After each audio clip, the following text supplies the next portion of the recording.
Our second resource person is a graduate of the University of the Philippines, College of Medicine, and is a board certified by the Philippine Pediatric Society, as well as the American Board of Pediatrics. She finished her residency training in pediatrics at the Montefiore Medical Center in New York. In 1996, she returned to her alma mater as a clinical associate professor in pediatrics and attending pediatrician at the Philippine General Hospital. In 1997, she served as the associate director of the UPPGH Child Protection Unit, the very first multidisciplinary center to evaluate and treat abused children in the country. She holds a master's degree in clinical epidemiology from the UP College of Medicine and published local and international peer-reviewed journals and received the Outstanding Young Men Award in 2006 for her pioneering work in child protection. In 2008, she received the UP Manila Centennial Clinical Faculty Award for outstanding contributions in clinical and academic medicine. In 2009, she joined the maternal and child health team of the WHO as the technical officer for the survival, maternal safety, infant and young child feeding, and adolescent health. Ladies and gentlemen, friends, let us give a warm welcome to the technical officer in maternal and child health of the Office of the World Health Organization, representative to the Philippines, who will give us trends and updates on the WHO and maternal newborn child health and nutrition, Dr. Mariela Suge Castillo.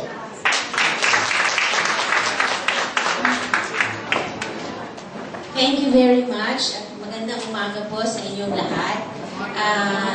Thank you, Dr. Martha, for explaining the situation right now. And she presented a lot of graphs and numbers, and I have the extra challenge of presenting more numbers to you, no? Because the title of this talk is turning evidence into policy. No? What the evidence or the research shows that can save the lives of mothers and newborn.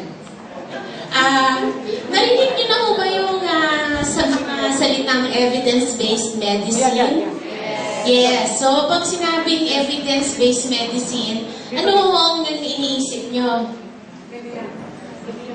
Kapag sinabi pong evidence, turning the evidence into policy, we're talking about the evidence in terms of research. Yung what research has shown that works. At kadalasan, ang importante ko doon kasi hindi tayo nagre-rely doon sa mga isinasalin sa ating kaalaman at skills. Kung hindi, bukod doon sa mga pag-acquire ng skills, yung evidence that's published research. No? So, I think my task this morning is to make it user-friendly for you, no? In terms of the evidence that can save mothers and newborns' lives. Sige po, slideshow na. So, turning evidence-based research into saving maternal and newborn lives. Dr. Martha has shown you maraming mothers mamatay pa rin, no, surrounding delivery and childbirth. And that critical first week, no, first 48 hours surrounding labor and delivery and the first week are very, very critical. Kung siguro the best way to contextualize this for you is that in 2015, yung ating pong Pangulo na umuupo at the time, which is gonna be Noynoy, is going to New York to report on how the Philippines achieve its Millennium Development Goals.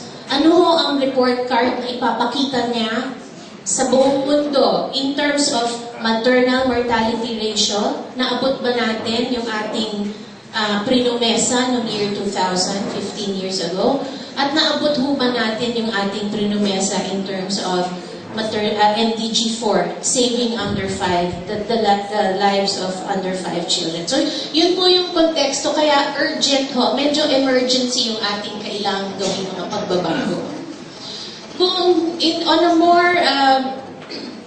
more localized note, no, ang WHO po, Philippines or the country office got involved. Initially, do you remember in 2008, there was a neonatal sepsis outbreak in ospital ng Makati?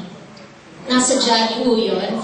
This is from the Inquirer. One of the first posts was 25 babies died, but eventually the number went up to 34.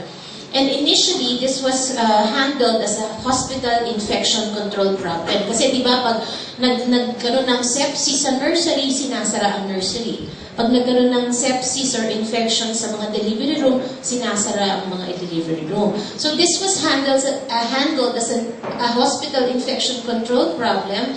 And WHO was actually brought in by accident because they asked us to also investigate.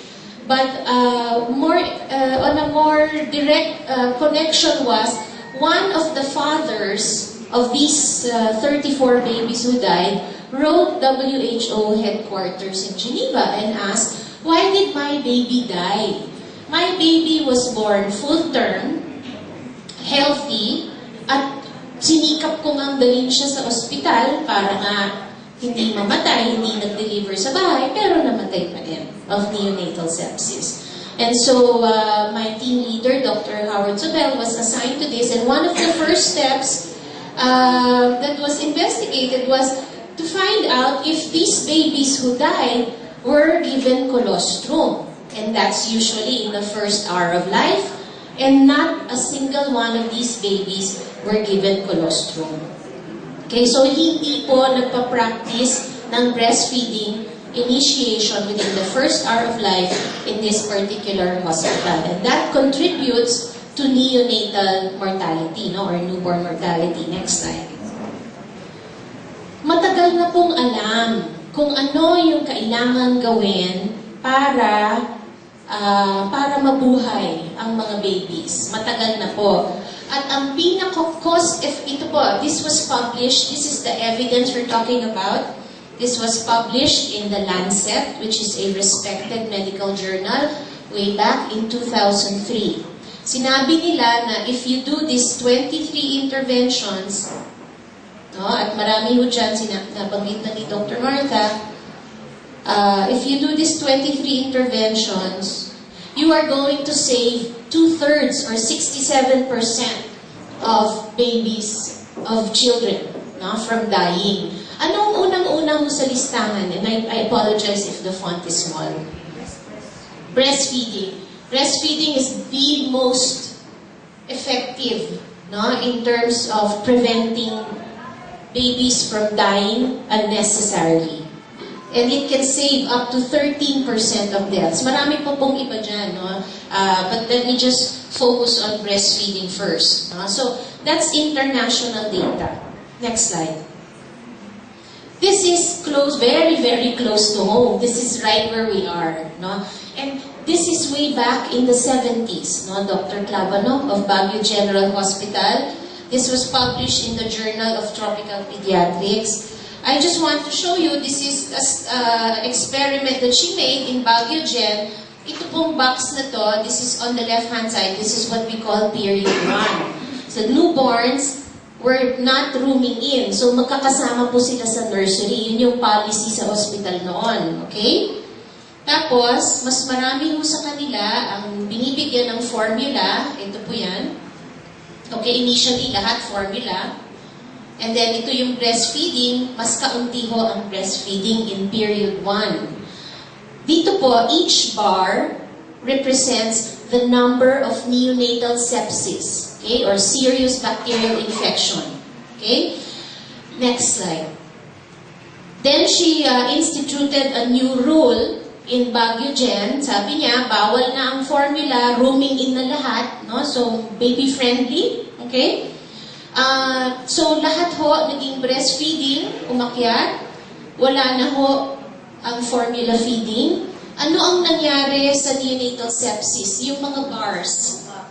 bumaba. In fact, there were even days na walang neonatal sepsis. So this is very strong evidence